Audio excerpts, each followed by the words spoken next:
Assalamualaikum warahmatullahi wabarakatuh. Innal hamdalillah nahmaduhu wa nasta'inuhu wa nastaghfiruh wa na'udzu billahi min shururi anfusina wa min sayyiati a'malina. May yahdihillahu fala mudilla lahu wa may yudlil fala hadiya lahu. Asyhadu an la ilaha illallah wahdahu la syarika lahu wa asyhadu anna Muhammadan 'abduhu wa rasuluh. Allahumma salli ala Muhammad wa ala alihi wa ashabihi wa man sara ala nahji wattaba'a sunnatahu wa salaka tariqahu wa nahaja manhaja ila yaumiddin. Jamaah sekalian rahimakumullah, alhamdulillah pada kesempatan ini Allah Ta'ala masih memberikan rizki kepada kita, nikmat iman, nikmat Islam, dan semoga kita terus mencocoki sunnah Rasulullah SAW. Kita perlu bersyukur atas 3 nikmat tersebut, dengan harapan nikmat itu terus melazimi kita sampai kita berjumpa dengan Allah Ta'ala. Amin. Jemaah sekalian rahimakumullah, pada kesempatan ini insyaallah kita akan mengkaji ilmu agama, mengkaji tentang bagian kecil dari syariat ini, sehingga kita bertambah keimanan itu, kecintaan kita kepada Islam itu juga bertambah. Sekaligus kita meminta kepada Allah Ta'ala, dengan kita hadir di majelis ilmu ini, kita berharap ilmu yang sudah kita pelajari, yang sudah kita dapatkan insya Allah hari ini, dimudahkan oleh Allah Ta'ala untuk mengamalkan. Karena barang siapa yang telah mempelajari ilmu kemudian dia mengamalkan, berarti dia termasuk orang yang sudah mendapatkan ilmu yang manfaat. Di antara bukti ilmu itu manfaat, Allah berikan kita kemudahan untuk mencarinya, sekaligus dimudahkan untuk apa? Untuk mengamalkannya. Semoga kita termasuk orang-orang yang seperti itu, dimudahkan oleh Allah Ta'ala mengkaji ilmu agama ini, sekaligus juga dimudahkan untuk mengamalkannya. Pada kesempatan yang singkat ini insya Allah telah hadir di depan kita Ustaz Syafiq Fasalama hafizahullah, yang sudah disampaikan melalui pengumuman yang ada, di mana insya Allah beliau akan menyampaikan ilmu, dan semoga kita bisa mengambil manfaat dari beliau dan kita dimudahkan pula untuk mengamalkan dan sekaligus istiqomah insya Allah. Karena waktunya singkat, kami persilakan kepada beliau. Assalamualaikum warahmatullahi wabarakatuh. Alhamdulillah alladzi bi ni'matihi tatimmu shalihat. Segala puji bagi Allah Jalla Jalaluh, yang karena nikmatnya kebaikan-kebaikan menjadi sempurna, yang karena rahmatnya niat-niat baik hamba dapat terlaksana. Allahumma ma amsa bina min ni'matin aw bi ahadin min khalqika faminka wahdaka la syarika lak walakal hamdu walakal syukr. Ya Allah, tidak ada satu nikmat pun di sore hari ini yang ada pada diri kita atau ada pada siapapun dari makhluk Allah yang ada di muka bumi ini, melainkan itu murni dari Allah Jalla Jalaluh. Tiada sekutu bagi Allah dalam nikmat-nikmatnya, dalam segala hal. Allahumma salli wa sallim wa zid wa barik wa an'im ala abdika wa rasulika habibina wa syafi'ina Muhammad. Ya Allah, semoga salawatmu, semoga salammu, semoga berkahmu, semoga nikmatmu senantiasa kau curahkan dan kau tambahkan untuk hamba kekasihmu Nabi kita Muhammad sallallahu alaihi wasallam, dan untuk keluarga beliau, untuk istri-istri beliau, untuk Khadijah dan semua istri Muhammad sallallahu alaihi wasallam. Ada berapa istri Nabi? 11. Ada yang bisa nyebutkan 9? Ada hadiahnya, mana hadiahnya? Fadhal. 9 istri Nabi selain Khadijah. Sama Khadijah enggak apa-apa. Nah, fadhal. Khadijah binti Khuwailid, Aisyah binti Abu Bakar, Hafsah binti Umar bin Khattab, Safiyah binti Huyay, Maimunah bintul Harith, Juwairiyah, na'am, Zainab bintu Jahsh, Zainab binti Khuzaimah, Ummu Habibah, Ummu Salamah. Barakallahu fikum. Naam, tafadhal. Kita akan cinta sama istri-istri Nabi Muhammad SAW. Wa azwajuhu ummahatuhum. Dan istri-istri Nabi Muhammad SAW adalah ibunda kita. Satu hal yang sangat menyedihkan tatkala kita tidak kenal sama ibu kita. Kita nggak hafal sama nama ibumu, kau nggak hafal? Memalukan. Maka selesai kajian ini semuanya insya Allah hafal dengan nama ibundanya. Karena istri-istri Nabi Muhammad adalah ibunda kita. Allahumma salli wa sallim ala nabiyina Muhammad wa ala alihi wa azwajihi. Dan semoga salawat bersambung untuk putra-putri Nabi Muhammad sallallahu alaihi wasallam. Ada yang mau menyebutkan putra dan putri Nabi kita Muhammad sallallahu alaihi wasallam? Nah, fadhal. Qasim, Abdullah, Ibrahim, Ruqayyah, Ummu Kulthum, Fatimah, Amma Zainab. Nah, fadhal. Fadhal. Barakallahu fiik. Kita hari ini bagi-bagi hadiah, tapi ceramahnya ini hampir selesai nih. Allahu Akbar. Dan semoga salawat itu bersambung untuk sahabat-sahabat Rasul sallallahu alaihi wasallam yang mereka saling mencintai. Yang para sahabat itu, subhanallah, Abu Hurairah radhiyallahu taala anhu meriwayatkan sebuah hadis bahwasanya Rasul sallallahu alaihi wasallam bersabda ketika beliau membawa Hasan dan Husain, Allahumma inni uhibbuhum fa ahibbahuma fa ahibba man yuhibbuhuma. Ya Allah, aku cinta nih sama Hasan dan Husain, dan tolong cintai keduanya ya Allah, dan cintai orang-orang yang mencintai Hasan dan Husain. Itu hadis yang menyampaikan Abu Hurairah radhiyallahu taala anhu. Mereka saling mencintai, mereka saling menghormati. Maka salat supaya bersambung untuk mereka semuanya, khususnya untuk Abu Bakar Siddiq, untuk Umar bin Khattab, untuk Uthman bin Affan, untuk Ali bin Abi Thalib radhiyallahu taala anhum, dan untuk 6 lagi sahabat yang disebutkan mereka semua dijamin masuk surga. Siapa mereka? Tinggal 6 itu. Nah, yang Rasul sebutkan dalam satu hadis ya. Bukan Bilal bin Rabah, bukan Uqasyah, tapi dalam satu hadis Rasul sebutkan itu semua. Abu Bakar fil jannah, Umar fil jannah, Uthman fil jannah, Ali fil jannah. Sisanya yang 6 siapa? Para jamaah. Fadhal. Sa'ad bin Abi Waqqas, Abu Ubaidah Amir bin Jarrah, Sa'id bin Zaid, Zubair bin Awam, Talha bin Ubaidillah, Abdurrahman bin Auf. Fadhal, Masya Allah.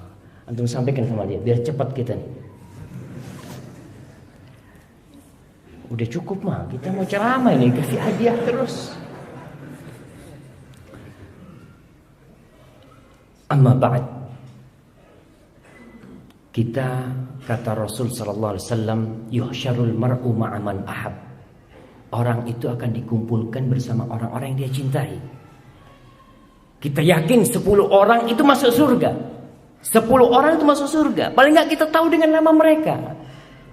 Sehingga tumbuh di hati kita, kita cinta sama 10 orang itu, dikumpulin sama mereka insyaallah. Apalagi kalau kita cinta kepada Rasulullah sallallahu alaihi wasallam.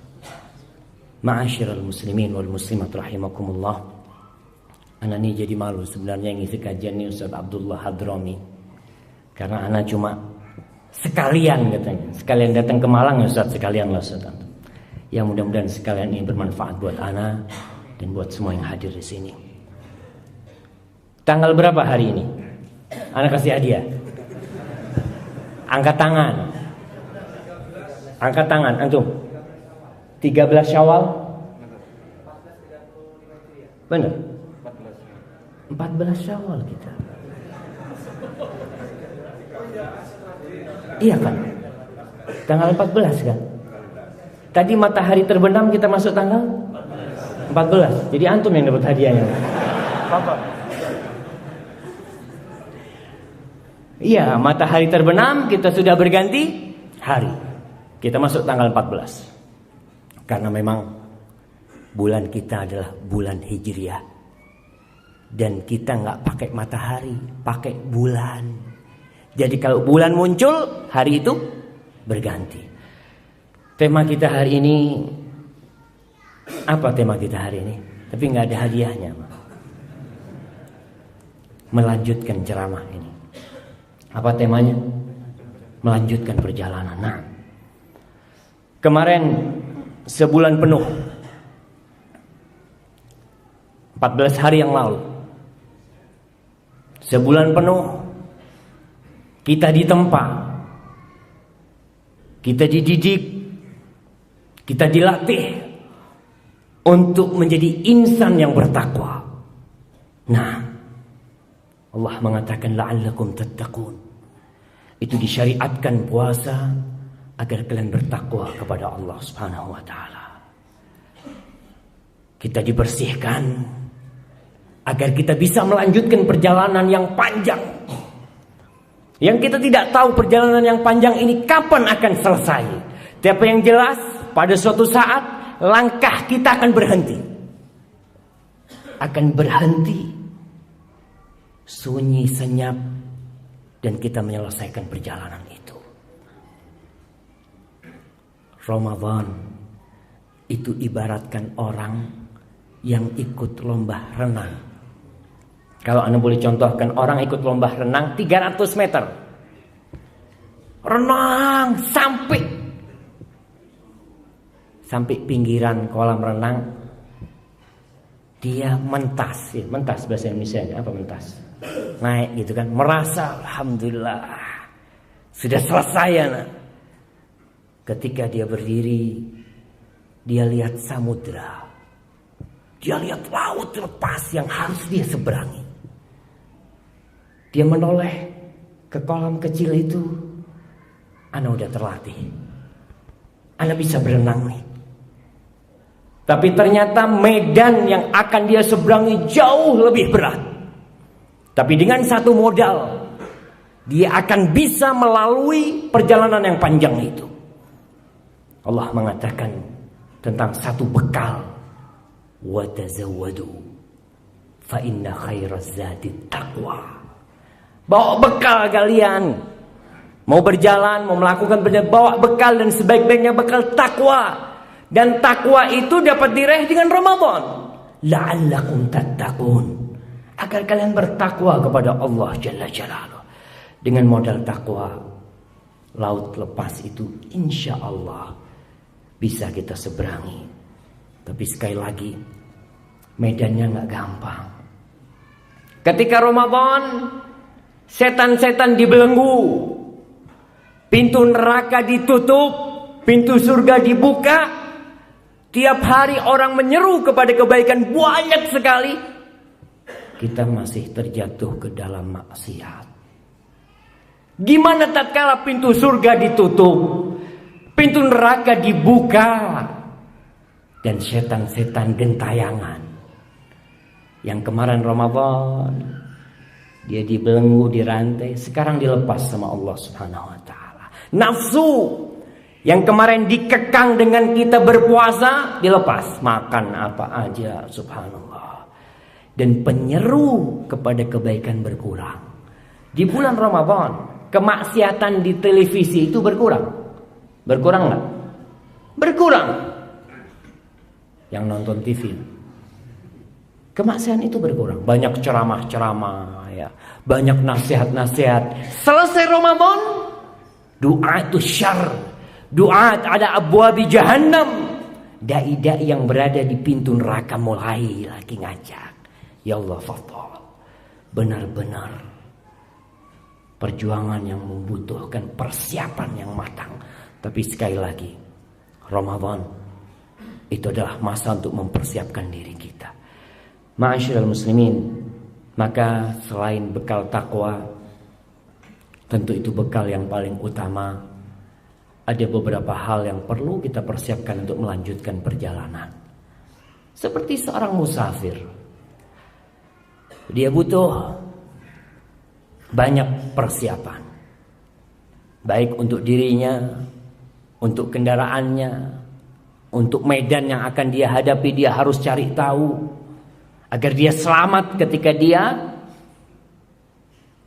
melanjutkan perjalanan itu. Yang pertama, manfaatkan waktu dengan baik. Kita harus manfaatkan waktu dengan baik. Kenapa? Waktu kita sedikit.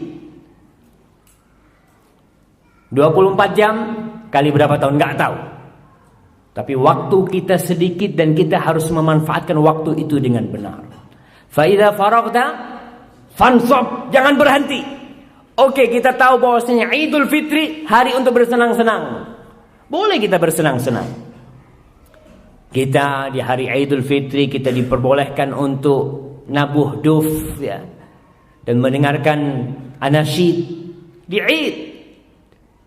Rasul sallallahu alaihi wasallam ketika di rumahnya ada dua perempuan kecil yang nabuh duf dengan menyanyi-nyanyi. Abu Bakar marah. Amazmuru syaitan atau syayatin fi baiti Rasulillah. Ini ada suara syaitan di rumah Rasul sallallahu alaihi wasallam.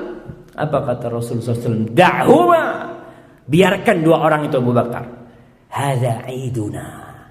Ini hari raya kita. Hari lebaran kita. Memang kita boleh bersenang-senang sejenak, tapi jangan terlalu lama. Ada yang lebarannya 11 bulan. Lebaran terus. Sampai ketemu Ramadan lagi baru ibadah. Allahu Akbar. Tidak. Lebaran kita cukup beberapa hari dan kita melanjutkan perjalanan. Abdurrahman ibn Mahdi berkata, "Lau qila li Hammad bin Salamah." Kalau dikatakan kepada Hammad bin Salamah, seorang muhaddis yang alim dan zahid, "Innaka tamutu ghadan Hammad, besok kau mati." Ada vonis nih. Hammad, kau besok mati. Apa katanya Abdurrahman bin Auf? Ma gadir an yazida fil amali syai'an. Dia enggak bisa nambah sedikit pun amal. Enggak bisa. Seperti orang yang iktikaf di masjid. 10 hari Ramadan iktikaf ibadah kerjanya. Ente besok mati. Siap anak. Anak memang kerjanya sudah ibadah terus. Tapi kalau sekarang kita dibilangin ente besok mati, tokonya ditutup, istrinya ditinggalin, anak tinggalin, kemana bang? Masjid. Kenapa? Besok anak yimut sudah. Besok anak mati. Karena kita tidak memanfaatkan waktu kita dengan baik. Dalam 24 jam coba hitung berapa zikir kita buat Allah Jalla Jalla. 24 jam. Berapa banyak ngobrol kita sama teman kita. Berapa banyak kehidupan kita bersama pekerjaan kita. Hammad bin Salma kalau dibilang kau mati besok, di tempat kerjanya dia berzikir.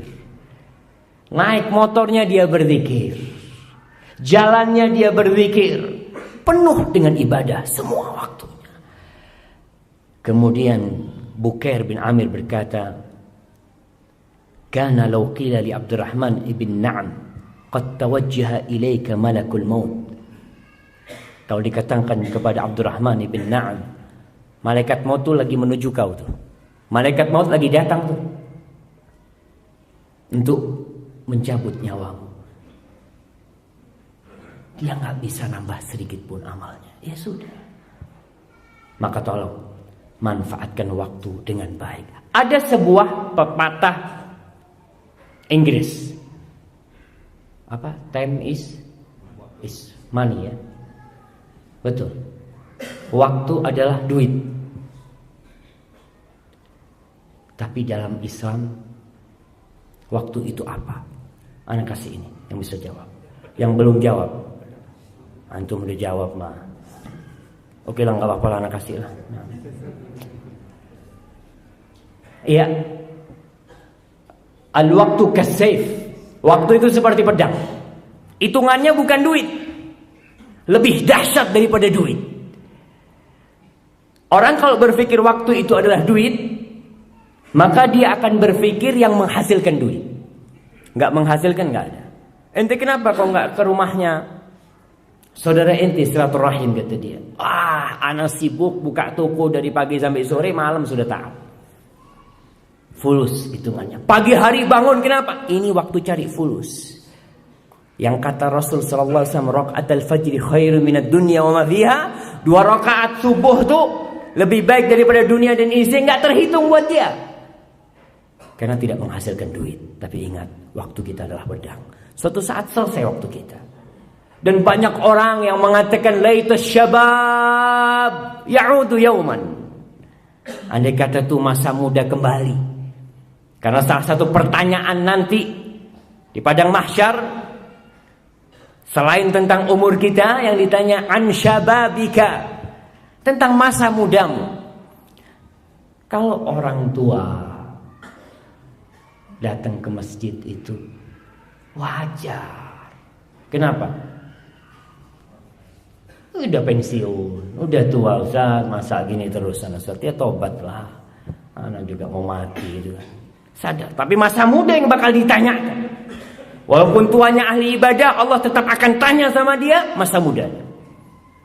Habiskan di mana masa muda? Maka persiapkan. Yang muda sekarang, jangan nunggu tua baru bertobat, jangan.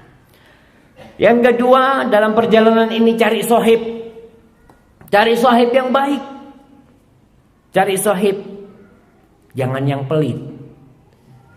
Kalau mampir di satu warung, di traktir, tuh cari sohib yang kayak gitu dalam perjalanan. Betul, perjalanan kita lebih butuh dengan itu. Ada istilah sobat palsu. Gimana sobat palsu itu? Sohib palsu itu, ada sohib-sohib yang memang yang cari maslahat sama kita. Ya seperti sahabat palsu itu. Sahabat palsu itu seperti bayangan katanya, kadzil. Kalau lagi ada matahari, bayangan itu ada, ikut. Pas tenggelam matahari, kabur dia. Itu adalah orang-orang yang ketika kita punya rizki, datang dia tuh.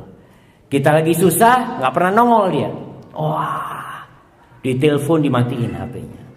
Jangan cari sahabat seperti itu. Cari sahabat yang dapat mengantarkan kita ke pintu surga. Ada istilah di Arab itu as-sahibu sahib. Teman itu menarik benar, menarik kita. Kalau mau belajar teman, belajar sama orang yang nanam padi. Orang ketika nanam padi, ada padinya yang baru nanam nih, ternyata ada padinya yang layu. Sama dia langsung diganti. Langsung dibuang tuh. Kenapa? Karena teman tanaman pun bisa berpengaruh pada tanaman yang lainnya. Dia tahu nih yang layu, kalau nggak dibuang, yang lain bakal layu semuanya. Dibuang sama dia. Dicarikan teman yang baik. Dan kita butuh teman yang baik dalam perjalanan ini. Jangan sampai seperti seorang yang asal cari teman, kemudian di hari kiamat dia mengatakan, ya wailata laitani lam attakhid fulanan khalila. Ya Allah, kata dia, celaka, andai kata aku tidak berteman dengan fulan, nggak ada gunanya. Sekarang nih mikir, lihat teman-temannya, kira-kira nih sahib ana bisa nggak ngantarkan ana ke surga? Kira-kira teman ini dalam perjalanan ana bisa nggak melarang ana dari kemaksiatan kalau ana berbuat dosa? Itu yang perlu kita cari. Pernah ada seorang berkata kepada Hasan al-Basri. Kemudian dia berkata, dia mengeluhkan tentang sohib-sohibnya. Dia punya kumpulan teman-teman. Ada kan orang-orang yang biasanya kumpul main di rumahnya fulan, main gaple, ada. Kalau enggak main catur, main apa, ada kumpulan teman-teman seperti itu. Ini orang datang kepada Hasan al-Basri mengadukan tentang teman-teman dia. Dia mengatakan, "Kaifa nasna bi aqwamin yukhawwifunana?" Wahai Abu Sa'id, bagaimana sikap kita nih dengan teman-teman nih, dengan orang-orang yang selalu membuat kita takut. Hatta takadu qulubuna tatafattar. Hatta takadu qulubuna tatafattar. Sampai hati kita ini hampir hancur nih hati kita. Gara-gara ditakut-takutin terus. Neraka. Ente itu, hati-hati tuh. masuk neraka terus sampai hati kita takut. Apa kata Hasan Basri? Wallahi, demi Allah, la antashaba aqwaman yukhawwifunaka hatta yudrikaka al-amnu khairun lak. Demi Allah, kau berteman dengan orang-orang yang membuat kau takut dan khawatir sehingga engkau mendapatkan keamanan itu. Orang kalau khawatir takut dia akan siap-siap. Dia ngomong, ente hati-hati tuh, di jalan situ ada rampok. Ente ini nakut-nakutin aja, kata dia. Ente di jalan itu banyak paku. Kemudian kita kan jadi takut mau jalan, katanya. Paling nggak kita siap, jangan lewat situ. Ente lewat jalan sana. Dan di jalan sono pun juga ada yang lebih bahaya. Ada apa? Banyak jurang di sana. Kita semua dibikin takut.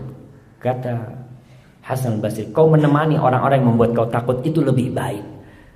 Sehingga kau mendapatkan keamanan. Bisa ternyata selamat sampai tujuan. Daripada engkau menemani orang-orang yang membuat kau aman. Gampang. Allah Ghafurur Rahim. Ente sekarang sinilah. Main sama kita. Terus nanti ente kalau sudah tua, umur 60 tahun baru ke masjid. Ada sahib-sahib seperti itu. Jangan. Apalagi sekarang banyak orang yang mati muda ya. Hati-hati. Kita dalam perjalanan ini mencari harta. Karena butuh ongkos hidup itu. Kita butuh keluarga. Maka carilah harta dan keluarga yang tidak membuat kita lalai kepada Allah. Ketika Rasul sallallahu alaihi wasallam ditanya tentang harta yang paling indah, apa kata beliau? Yang pertama, lisanun dzakir, lisan yang selalu berzikir, hati yang selalu bersyukur, dan yang ketiga apa? Wa zaujatun mu'minatun tu'inuhu ala amril akhirah. Dan istri yang beriman yang membantu dia untuk bangun rumah. Bukan. Untuk urusan akhirat. Ini musim kawin sekarang. Syawal ini musim kawin. Musim nikah. Maka tolong siap-siap yang mau nikah. Lihat tuh. Kira-kira istri ana bisa bantu ana enggak? Masuk surga. Kalau enggak, jangan. Karena banyak orang yang menikah, memang kata Rasulullah SAW, tungkahul mar'ali arba. Perempuan itu dinikahin karena 4 hal biasanya. Yang pertama, li jamaliha, cantik. Ente kenapa nikah sama fulan? Oh, itu kembang deso. Enggak ada yang lebih cantik dari dia. Paling cantik, padahal orang ngomong enggak ada yang ngomong cantik karena dia seneng aja dia ngomong cantik. Yang kedua, lima liha, karena hartanya. Berapa banyak orang yang siap nikah sama janda tua? Kenapa? Fulus. Ya, saat mungkin dia 2-3 tahun mati kan. Fulusnya. Ada orang yang menikah karena harta. Dan yang ketiga menikah karena hasad, karena faktor keturunan dia, darah biru. Dan yang keempat karena agamanya. Dan Nabi mengatakan fadfar bidzatid din taribat yadak. Tuh kalau ingin selamat tuh cari teman hidup, ingin selamat cari yang agamanya baik. Maka ingat, kita butuh keluarga yang mau kawin, cari teman yang bisa membantu dia, bukan membangun rumah, bukan wanita yang bekerja sehingga dia bisa memudahkan urusan mungkin bayar sekolah anaknya. Jangan. Cari yang bisa membantu kita urusan akhir. Harta pun seperti itu. Jangan seperti orang-orang munafikun. Ketika datang kepada Rasulullah SAW, dia mengatakan syaghalatna amwaluna wa ahluna. Rasul nih, kita dibikin sibuk oleh keluarga dan harta kita. Maka hati-hati. Cari istri yang soleha dan kerjaan yang halal dan thayyiban. Kenapa tidak ada perampok yang kaya? Ada perampok yang kaya. Perampok dapat 1 M, seminggu habis. Seminggu habis. Nyuri, Masya Allah, dapatnya banyak, habis. Nggak diberkahin sama Allah SWT. Ketika tidak halal, keluarnya akan kepada yang haram juga. Maka carilah dalam perjalanan hidup kita ini istri yang soleha dan harta yang halal.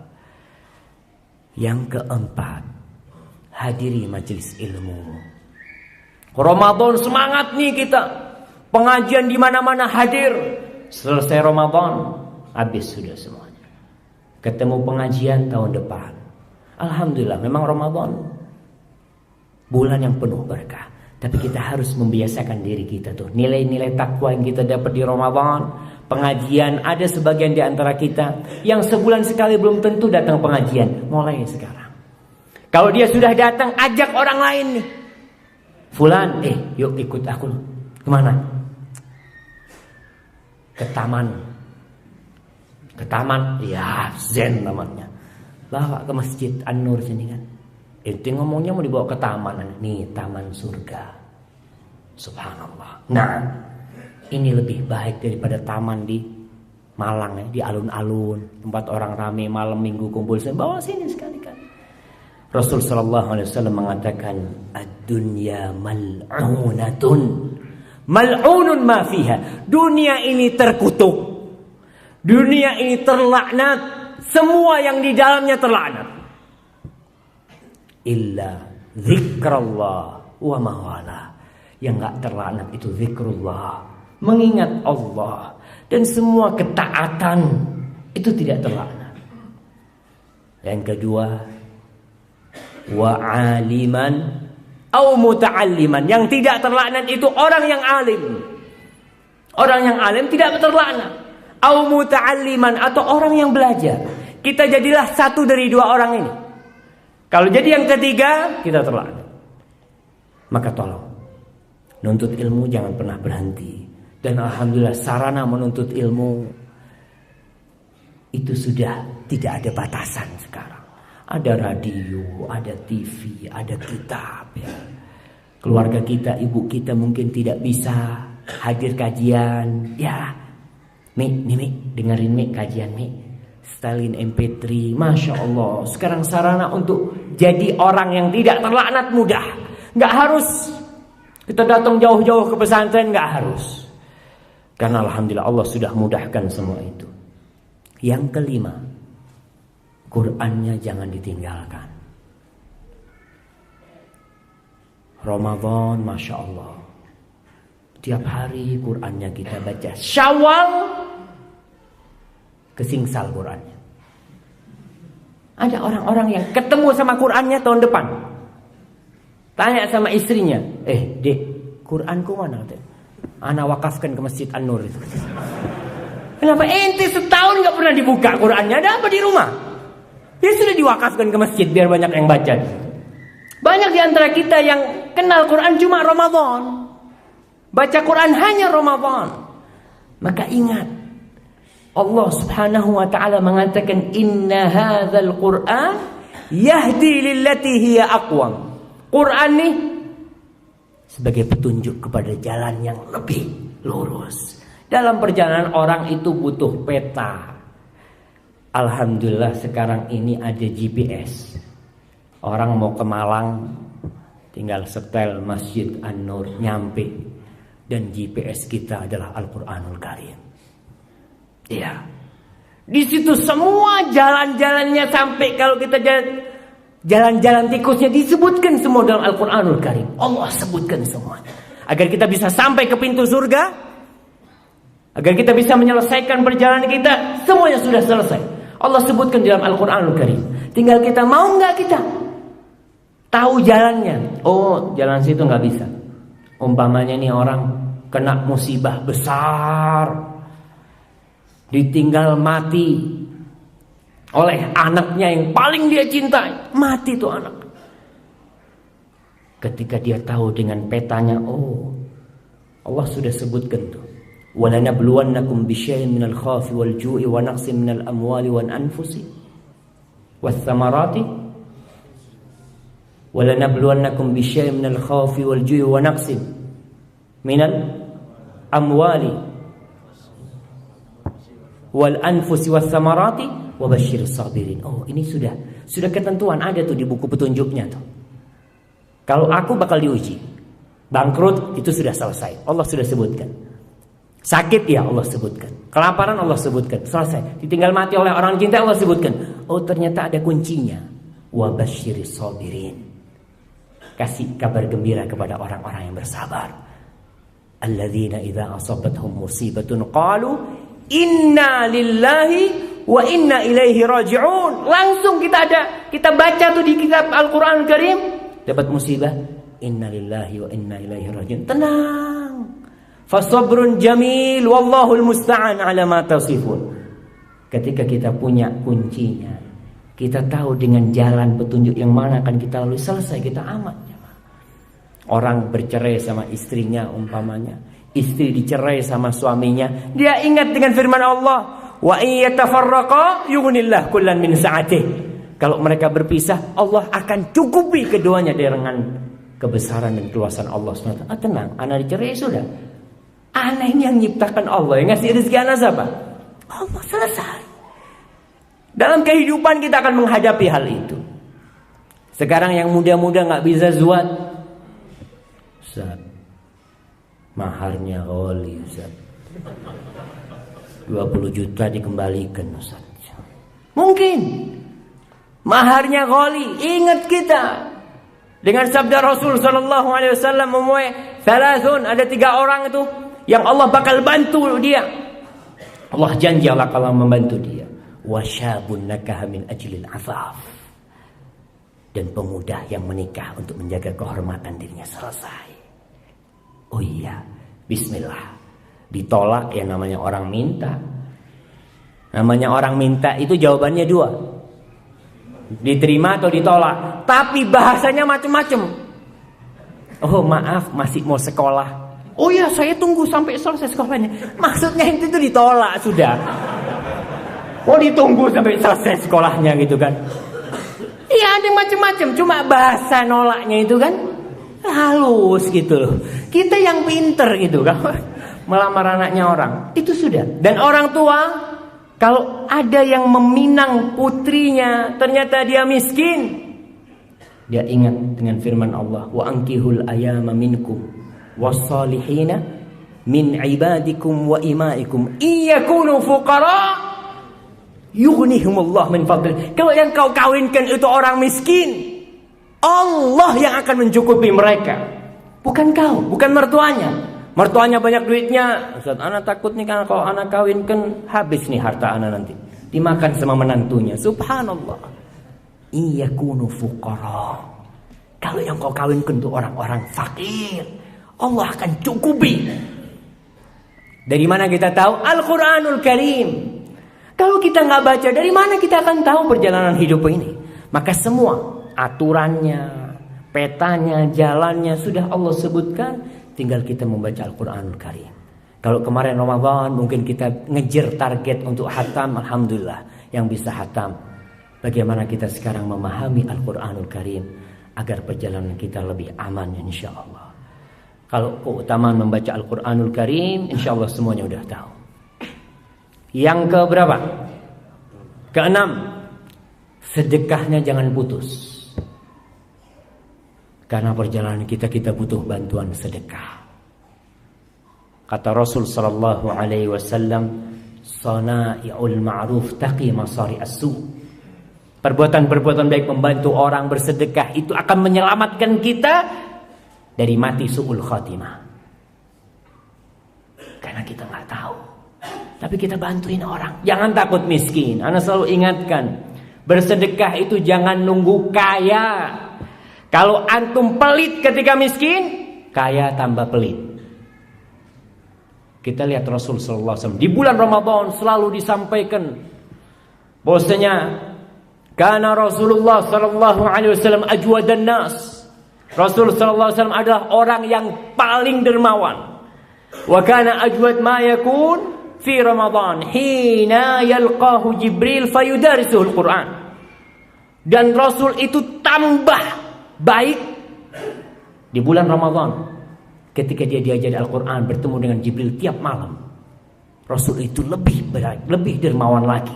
Maka baca Quran itu akan berpengaruh kepada kita. Kita akan lebih banyak bersedekah. Jangan takut miskin. Allah mengatakan, "Qul inna rabbi yabsutur rizqa liman yasha'u min ibadihi wa yaqdiru lah." Katakan Muhammad, bosnya Robku, dialah yang membuat sebagian orang kaya dan sebagian orang miskin. Allah yang bikin. Kita lihat ada fulan seret rezekinya. Ustaz, ana ini sejak ngaji, sejak hijrah, kok tambah sulit cari pekerjaan, tambah miskin, tambah banyak utangnya. Ternyata kita ingat, oh Allah yang bikin kita miskin nih. Berarti aku harus minta sama siapa? Sama Allah Jalla Jalaluh. Sudah kita tahu. Kemudian Allah mengatakan, wa ma anfaqtum min syai'in fahuwa yukhlifuhu. Apapun yang kau nafkahkan, yang kau sedekahkan, Dia yang bakal ganti. Allah bakal ganti. Aman, ada jaminan dari Allah. Ente kasih itu. Ente bantu tuh orang-orang 1 juta. Berapa Allah jamin akan ganti? 700 juta. Allah jamin. Kalau yang mau jamin itu sudah pasti, kita kenapa masih ragu-ragu? Padahal sudah ada jaminan dari Allah. Tolong sedekah, jangan putus. Bantu keluarga kita, bantu khususnya saudara-saudara dekat kita. Talha bin Ubaidillah, salah seorang yang dijamin masuk surga. Dia itu sangat baik sekali. Sampai mati banyak utangnya. Karena suka bantu orang. Kemudian orang kadang-kala melihat, fulan ente kenapa sih ente kok baik banget tuh? Kok gampang ngeluarin duit? Talha bin Ubaidillah mengatakan, inna lanajidu bi amwalina ma yajidul bukhala lakinnana natasabbar. Kata Talha, kita nih sama. Apa yang ada di hati orang-orang bakhil yang cinta sama hartanya, sama kita juga cinta sama harta kita. Karena itu sudah kepastian dari Allah Subhanahu wa taala. Zuyyina linnas hubbus syahwat minan nisa wal banin wal qanatil muqantarah. Itu sudah ada di hati kita semuanya. Orang itu cinta sama hartanya. Kenapa disuruh sedekah? Karena dia cinta. Dan semua perintah Allah itu mesti bertentangan dengan jiwa kita. Kalau kita nggak cinta sama harta, kemudian kita disuruh sedekah, kita ngomong ente ambil aja tuh. Orang memang anak nggak butuh sama itu, nggak mau. Tapi Allah bikin kita cinta, dan ketika itu Allah uji kita agar kita bersedekah. Katanya Talha sama nih, kita ini juga berat ngeluarkan. Lakinnana natasabbar, tapi kita berusaha untuk menyabarkan hati. Ente kasih itu, Allah gantiin. Ya kasih lagi, insya Allah lah. Dia ingat dengan sabda Rasul SAW umpamanya, kullu mri'in fi dhilli sadaqatih. Semua orang itu akan berada di bawah naungan sedekahnya. Dia sedekahkan. Terus dia berusaha untuk menguatkan dirinya. Dan itulah firman Allah Subhanahu wa ta'ala, wa mathalul ladzina yunfiquna amwalahum ibtigha'a mardhatillah wa tathbitan min anfusihim. Dia mencari ridha Allah dan dia menguatkan hatinya agar dia bersedekah. Berat sedekah itu jamaah. Bahkan sebagian ulama mengatakan seperti jiwa kita ketika kita bersedekah. Maka kenapa jihad? Bi amwalikum wa anfusikum. Dengan harta dan jiwa kalian. Karena kita cinta dengan jiwa kita sebagaimana kita cinta dengan harta kita. Imam Ahmad bin Hanbal, Jaish bin Mubashir al-Thaqafi, dia mengatakan qa'atu ma Ahmad. Sampai mana kita? Imam Ahmad, na'am. Hubaish bin Mubashir al-Thaqafi, dia mengatakan qa'atu ma Ahmad bin Hanbal wa Yahya bin Ma'in wan nasu mutawafirun. Ada suatu hari aku ni duduk bersama Imam Ahmad bin Hanbal, Imam Yahya bin Ma'in dan orang banyak hadir pada waktu itu. Fa ajma'u, lagi ngobrol-ngobrol. Kemudian mereka berijma', bersepakat annahum la ya'rifuna rajulan salihan bakhilan. Bahwasanya mereka tidak mengenal orang soleh yang kikir. Nggak ada tuh. Orang soleh kikir nggak nyambung. Mereka tahu orang soleh semuanya mesti baik. Karena imamus solihin Rasulullah Sallallahu Alaihi Wasallam. Dia itu imamnya orang baik. Imam Syafi'i rahimahullahu ta'ala mengatakan, kita ini banyak aibnya ya, banyak kekurangannya. Suruh komat ini sekarang. Sebelum kan? Imam Syafi'i mengatakan tasattar bisakha'i fa kullu aibin yughatti kama qila as-sakha'u. Kata beliau, kalau kau banyak aibnya, gimana nutupi aibmu? Dengan banyak berbagi. Sudahlah, tasatar bisakha, dengan suka membantu orang. Saudara kita butuh duit, fadhol, nih ente ambil. Dan kita lihat, kalau ada orang, ya sholatnya biasa-biasa, bahkan mungkin nggak sholat, tapi dia itu suka berbagi. Terus ada satu orang lagi, Masya Allah, sholatnya ke masjid nggak pernah ditinggal, tapi pelit sekali. Orang kampung ngomong mana yang baik? Yang mana yang baik? Orang kampung tuh, aduh dia tuh jarang sholat tapi suka bagi-bagi duit tuh. Iya. Padahal kita tahu sholat itu sebenarnya ukuran kebaikan seseorang, tapi tetap. Tadi ijma' dari Imam Ahmad dan Yahya bin Ma'in dan orang-orang banyak, nggak ada orang soleh pelit itu, nggak ada. Mereka nggak pernah ketemu. Jadi kalau kita merasa baik, lihat kita, anak udah suka berbagi nggak? Kalau nggak suka berbagi, anak belum soleh nih. Nah, Ibrahim bin Adham ketika berjumpa dengan Syaqiq al-Balkhi, Syaqiq ditanya sama Ibrahim nih, akhbirni amma anta alaih. Syaqiq, tolong kau kasih tahu aku gimana kau tuh menghadapi, menyikapi dunia ini gimana? Apa katanya Syaqiq? Amma ana idza ruziqtu akaltu wa idza muni'tu sabartu. Ya, aku nih menghadapi dunia ini, kalau dapat rezeki ana makan. Ada tuh orang-orang dapat rezeki langsung makan kan? Kemana? Traktir yuk ke mall, makan kemana macam-macam lah. Wa idza muni'tu sabartu. Kalau aku nggak dapat rezeki, dihalangi dia rezeki, ya aku sabar. Baik nggak? Baik lah, masa nggak baik dia? Katanya Ibrahim, hakadha ta'malu kilabu balkhin 'indana. Kata dia, anjing-anjing di Balakh di kampung kita tuh sama kayak ente nih. Kayak ente. Sikapnya sama. Dia kalau dilemparin daging makan tuh. Nggak dilemparin sama tuannya, diam. Kita lihat anjing itu. Kalau dilemparin sesuatu, dia makan. Nggak dilempari, diam dia. Sabar dia, nunggu aja dia. Akhirnya Syaqiq seperti ditampar tuh. Diomongin kayak gitu sama Ibrahim, sama gurunya. Terus tanya saya, kalau engkau gimana? Amma ana idza ruziqtu athartu wa idza muni'tu syakartu. Kalau aku dapat rezeki, aku berbagi, kata dia. Aku berbagi, banyak orang yang butuh, banyak orang yang perlu pertolongan. Aku berbagi kalau aku dapat rezeki. Dan itulah sifat orang-orang yang beriman. Sifat orang-orang Ansar, wa yu'thiruna ala anfusihim walau kana bihim khasasah. Mereka itu orang-orang yang lebih mendahulukan orang lain daripada dirinya sendiri, walaupun dia butuh dia. Kadang-kala ada orang ngomong, atau istri ngomong sama suaminya, bang, kita kan butuh sama duit itu. Iya, tenang, kita kasih diganti sama Allah, kasih itu. Wa yu'thiruna ala anfusihim wa idza muni'tu syakartu. Kalau aku enggak dikasih rezeki, aku bersyukur. Subhanallah. Kenapa bersyukur jamaah? Yang pertama, karena nikmat Allah itu bukan cuma duit. Kita selalu berpikir nikmat itu fulus. Dan kita pun ketika tua jarang bersyukur. Anak kecil Masya Allah, kalau mau belajar syukur itu belajar dari anaknya. Subhanallah, anak kecil itu ya, saya punya anak kecil, dikasih permen. Permen itu berapa harganya? 100 rupiah. Senengnya Masya Allah dia. Bahagia dia.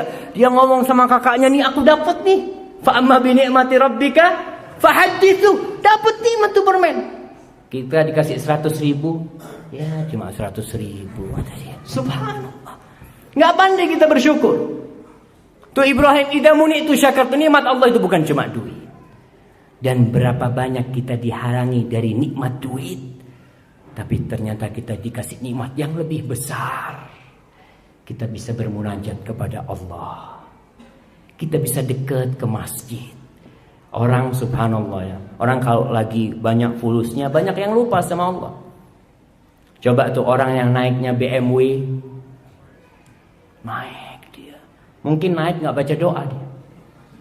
Tapi orang yang naik motor, mau di starter aja udah bismillah. Bismillahirrahmanirrahim. Dia tuh takut gak hidup dia. Dia itu subhanallah, dia dikasih nikmat yang lebih dari orang kaya itu. Dia bisa mengatakan bismillah dalam perjalanan, subhanallah, alhamdulillah. Karena takut mogok motornya, terus dia berdoa. Itu nikmat lebih besar loh, lebih besar. Wal baqiyatus salihatu, baqiyat salihatu lebih baik dari dunia dan isinya tuh. Cuma kadang-kala kita tidak melihat bahwasanya itu nikmat. Dan antum merasakan. Banyak orang yang bertanya, Ustaz, kenapa saya susah khusyuk? Gimana sih khusyuk itu? Insya Allah semuanya pernah khusyuk. Insya Allah. Kapan khusyuk kita? Ketika kita punya masalah. Iya, tuh belajar khusyuk. Kita merasa butuh sama Allah, khusyuk salat kita. Tengah malam orang-orang pada tidur, kita subhanallah sujud mengatakan Subhana Rabbiyal A'la. Padahal kita baca itu sudah ribuan kali. Tapi tatkala itu kita merasakan, ya Allah, Kau yang ada di atas sana, ya Allah. Kau Rabbku, ya Allah, bantuin aku, ya Allah. Kita bisa khusyuk ketika kita butuh. Maka lebih nikmat mana? Nikmat sholat bisa khusyuk daripada dikasih duit yang membuat kita lalai daripada Allah subhanahu wa ta'ala. Terus ini orang yang pintar bicara masalah sedekah ya. Ada orang-orang itu yang tidak mikirin masa depannya. Orang bekerja dari dulu, kerjaannya umpamanya nih jual mie gitu kan. Jual mie dia. Nggak pernah dia berpikir gimana nanti kalau anak tua, anak punya satu usaha, yang anak tinggal tidur-tiduran. Itu orang yang pintar di dunia. Dan yang lebih pintar dari itu adalah orang yang berpikir bagaimana ketika anak mati di kuburan, anak dapat pahala terus. Itu orang lebih pintar lagi dia. Anak sudah mati, udah nggak kerja, udah nggak sholat, tapi pahala terus nyampe sama dia. Itu orang yang hebat tuh. Dan idza mata ibnu Adam inqata'a 'amaluhu illa min thalath. Tuh amalan-amalan yang bisa kita tidur di kubur kita terus nyambung. Salah satunya adalah sedekatin jariyah. Sedekah. Sekarang mulai kita mikirkan ada masjid, bangun masjid di sana. Ya Allah, pas dapat gajian, nih, anak mau separuh anak sedekahkan. Datang ke masjid taruh. Insyaallah buat bangun masjid. Buat kapan? Buat nanti kalau anak mati. Anak kepingin tuh pahala terus ngalir. Au ilmin yuntafa'u bihi. Tadi Rasul sallallahu alaihi wasallam mengatakan dunia ini terlaknat semuanya illa dzikrallahu mawala wa aliman aw muta'alliman. Orang alim memang enggak terlaknat sampai mati. Terus pahalanya ngalir. Kemudian awwaladin salihin yad'u lahu. Anak soleh yang mendoakan. Bapak-bapak harus berusaha bagaimana menciptakan anak-anak yang soleh. Yang ke-7, silaturahim. Jangan diputuskan. Itu modal. Soalnya kita nih selesai Ramadan, masya Allah silaturahim. Berangkat ke sana, ke sini, macam-macam ke semua tempat. Sampai yang bukan saudaranya, ente mau kemana? Mau silaturahim. Siapa? Sohib. Sohib mah bukan silaturahim. Kalau ke tempat sohib apa bahasa Arabnya? Ziarah. Kita ngomong, Fulan, ana mau ziarah ke tempat ente ya. Bingung. Emangnya tempat anak kuburan mah ziarah gitu kan? Soalnya pikirnya ziarah itu untuk ke kuburan gitu kan? Enggak. Ziarah itu ya ke tempat teman kita itu ziarah. Dan silaturahim itu lebih identik dengan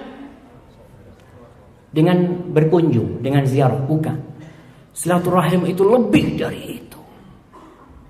Salah satu bentuk silaturahim berkunjung. Nah, itu salah satu bentuk. Kita mengucapkan salam, kita telepon saudara kita. Dan silaturahim itu wajib hukumnya. Wajib. Dan ingat bentuk silaturahim yang pertama, kita membantu saudara kita. Dia butuh duit, dia sakit, kita butuh. Wajib nih kita. Wa ati dzal qurba haqqahu. Kasih itu kerabat haknya. Jangan kau merasa kaya sendiri, kasih. Jangan diputuskan tuh saudaranya. Dan orang dalam silaturahim ini ada 3 tingkatan. Yang pertama, wasil. Itu orang yang menyambung. Ini yang tingkatan paling tinggi itu. Orang yang diputuskan, gak pernah dibantu sama saudaranya. Pas saudaranya kena musibah, dia bantu. Tetap anak bantu ente. Padahal dia diputuskan. Dia tetap berkunjung ke rumahnya. Yang kedua, mukafi.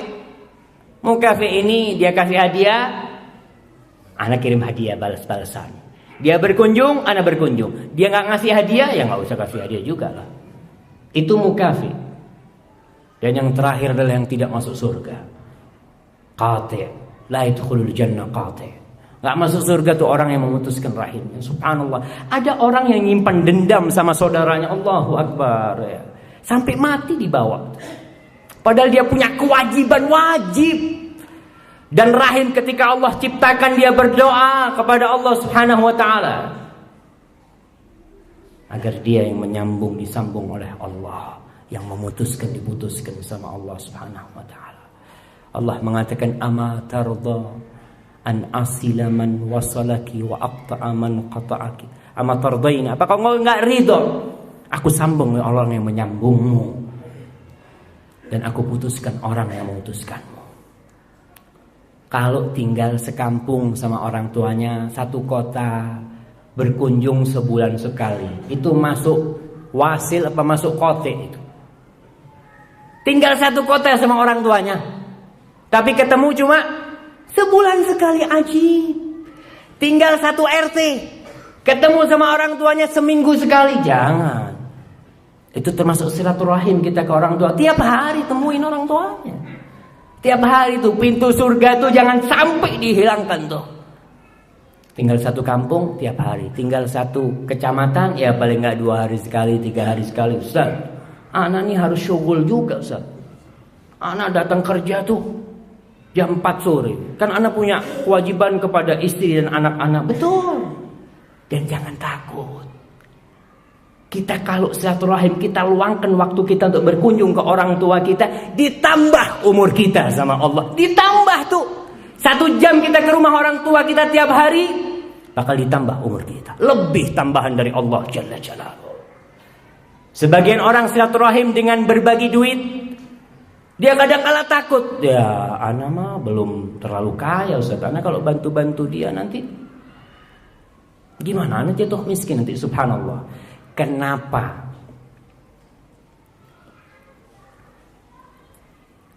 Salah satu pahala dari silaturahim itu, kata Rasul sallallahu alaihi wasallam, man ahabba atau man arada an yunsa'a lahu fi atharihi wa yubsata lahu fi rizqihi falyasil rahimah. Yang ingin rizkinya diluaskan, umurnya dimundurkan tuh silaturahim. Karena biasanya orang terhalang silaturahim gara-gara 2 ini. Nggak punya waktu dan takut hartanya berkurang. Ternyata dengan silaturahim dapat dua-duanya. Waktumu diberkahin, ditambah sama Allah. Rizkimu jangan takut, diluasin sama Allah Subhanahu wa ta'ala. Dan kita lihat orang-orang yang suka silaturahim, menyambung rahimnya ya. Menyambung rahimnya dengan berbagi duitnya, subhanallah. Jangan ditanya. Hidupnya berkah walaupun nggak bergelimang harta. Anak-anaknya dijaga sama Allah, keluarganya dijaga sama Allah Subhanahu wa ta'ala. Dengan apa? Dengan dia banyak bersilaturahim. Yang ke-8, puasa sunnah. Itu modal tuh. Untuk melanjutkan perjalanan ini, kenapa Allah perintahkan, Rasul sallallahu alaihi wasallam perintahkan agar kita menyambung dengan 6 hari di bulan Syawal? Karena itu modal. Puasa sunnah kita tahu dengan babur rayyan, dengan pintu Rayyan. Pintu Rayyan itu bukan untuk orang-orang yang puasa Ramadan. Bukan. Kalau puasa Ramadan semuanya puasa. Semuanya puasa karena itu kewajiban. Tapi untuk orang-orang yang memang rajin berpuasa sunnah, yang bakal dipanggil dari pintu Rayyan, yang babu siam, bakal dipanggil dari sana. Maka kita mendaftarkan diri ke pintu Rayyan paling enggak. Puasa sunnah. Dan itu bisa menahan kita, mengajari kita sabar puasa sunnah itu ya. Kita paling enggak bisa sitan min Syawal, 6 hari Syawal, alhamdulillah. Enggak bisa, ya 3 hari lah. Enggak bisa sehari lah, paling tidak sebulan kita puasa. Paling tidak selama 11 bulan, tiap bulan kita puasa. Dan kita tahu puasa yang paling mulia insyaallah ada Ustaz Abdullah. Nanti Ustaz Abdullah yang jelasin. Nah, karena waktunya ana sudah disuruh turun ini. Iya. Sampai jam 10. Masya Allah. Baik, insyaallah sampai jam 10 kita soli dulu kalau gitu ya. Lah, jangan dulu lah. Kita selesaikan jamaah. Kan sholat isya tambah malam tambah bagus. Enggak, 5 menit ya, 5 menit.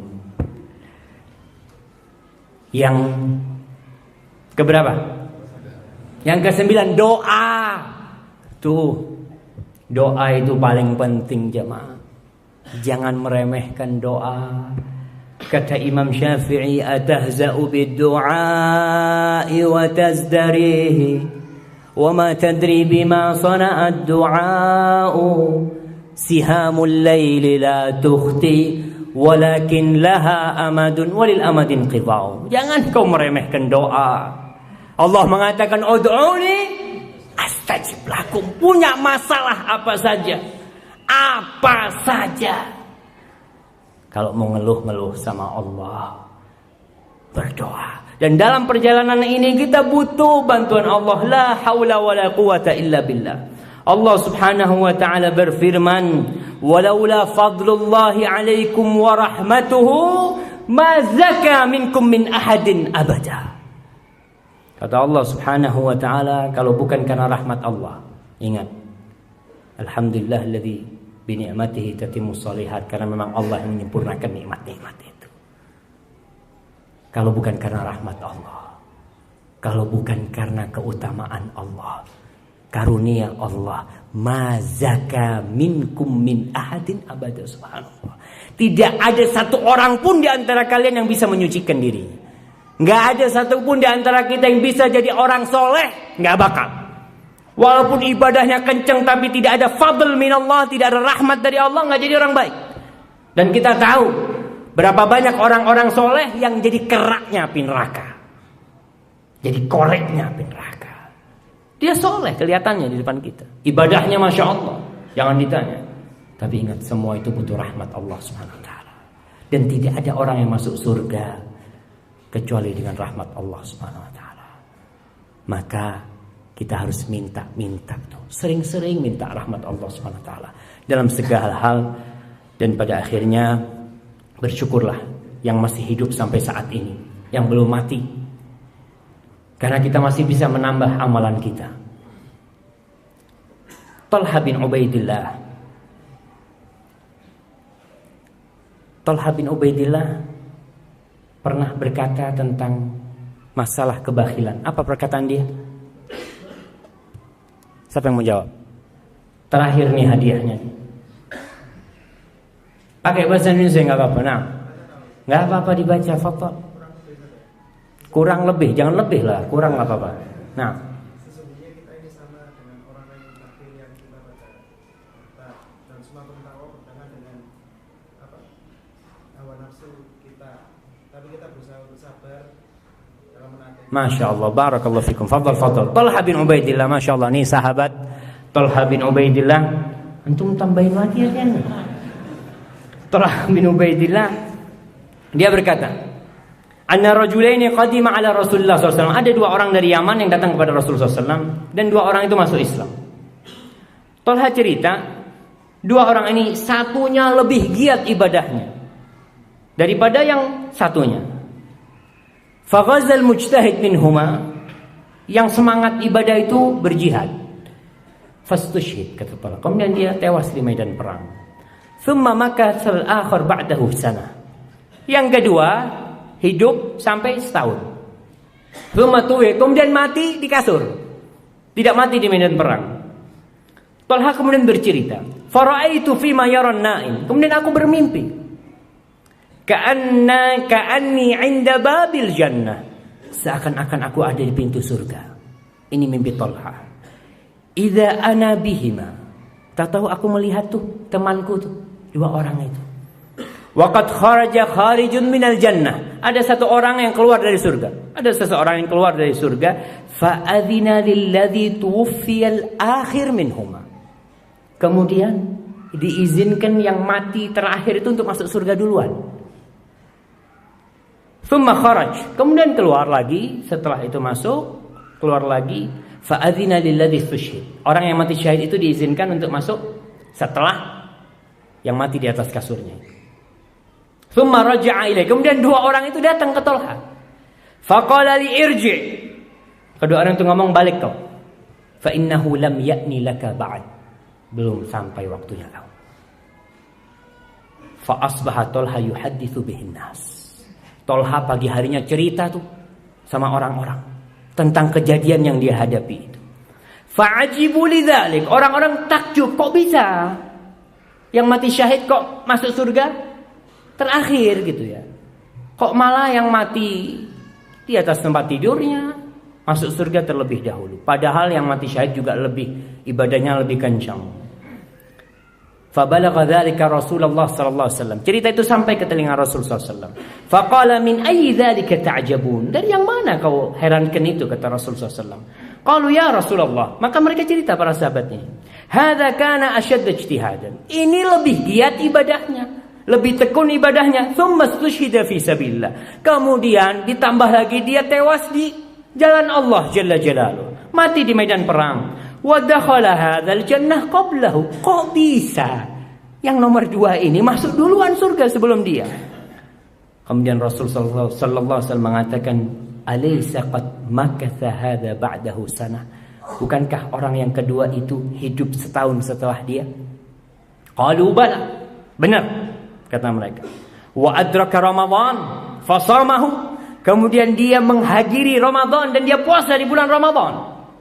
Dia berpuasa di bulan Ramadan. Qalu bala, betul ya Rasul sallallahu alaihi wasallam. Wa shalla kadza wa kadza sajda fi sanah. Dan dalam setahun berapa kali dia sholat? Dalam setahun sholatnya berapa kali? Qalu bala ya Rasul, betul, sholatnya banyak tentunya. Maka Rasul sallallahu alaihi wasallam mengatakan, fama bainahuma ab'ad mimma bainas samai wal ardh. Tuh derajat antara keduanya tuh bedanya antara langit dan bumi. Subhanallah. Kita dapat Ramadan, kenapa kita nggak boleh minta mati?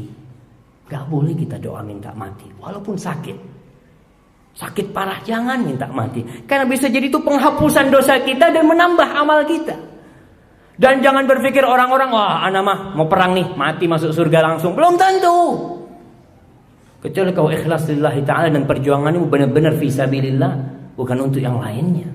Maka hati-hati. Hadis ini diriwayatkan oleh Imam Ahmad, Ibnu Majah, Ibnu Hibban, Baihaqi dan disahihkan oleh Syekh Albani rahimahullahu taala. Maka bersyukurlah yang hidup sampai Ramadan tahun ini bisa ada sampai sekarang untuk menambah amalan kita. Cuma doa kita memang Allahumma ij'alil hayata ziyadatan lana fi kulli khair waj'alil mauta rahatan lana min kulli syarr. Ya Allah, jadikan hidup itu penambah kebaikan buat kita dan jadikan kematian itu tempat beristirahat dari semua perbuatan dosa. Apabila yang ana sampaikan benar itu dari Allah Subhanahu wa taala, kalau ada yang salah itu dari diri ana sendiri dan dari syaitan Allah dan Rasul terbebaskan dari kesalahan itu. Kalau ada pertanyaan nanti ditanyakan ke Ustaz Abdullah Hadrami, karena ana setelah sholat harus melanjutkan perjalanan Ustaz. Sallallahu ala nabiyyina Muhammad wa ala alihi washabbihi wasallam. Tanggung jawab. Ya, ada penggantinya jemaah. Tanggung jawabnya ana limpahkan ke Ustaz Abdullah. Wassalamualaikum warahmatullahi wabarakatuh.